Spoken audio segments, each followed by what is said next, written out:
Sister, लेडिजको लागि 3000 देखि 3500 सम्मको जबको लागि कसरी सर्च गर्ने? यो प्रश्न त धेरै राम्रो हो। म छिट्टै यो विषयमा भिडियो पनि बनाएर ल्याउँछु। तर यसरी प्रश्न सोधिदा कमेन्टमा दलेहरूलाई तपाईहरू सामु आउन सजिलो हुन्छ। त्यसैले अवेर हुनुहोस्। गुगलको प्रयोग गर्न सक्नुहुन्छ, अर्थात् तपाईले युट्युब भिडियोमा पनि चेक गर्न सक्नुहुन्छ, ट्युटोरियलहरू हुन्छन्। तर तपाईहरूलाई म बेस्ट वेबसाइटहरूको नाम स्क्रिनमा दिँदैछु, ल हेर्नुहोस् त के हो।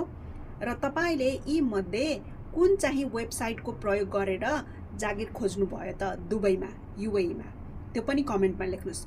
अरू कुनै जिज्ञासा छ युएई सम्बन्धी भने तपाईले मेरो युट्युबमा गएर सोध्न सक्नुहुन्छ, किनकि त्यहाँ म एक्टिभ छु। भिडियो मन पर्यो भने लाइक गर्नुहोला र फलो गर्न नभुल्नुहोला, अनि यो भिडियो साथीभाइलाई पनि सेयर गर्नुहोला।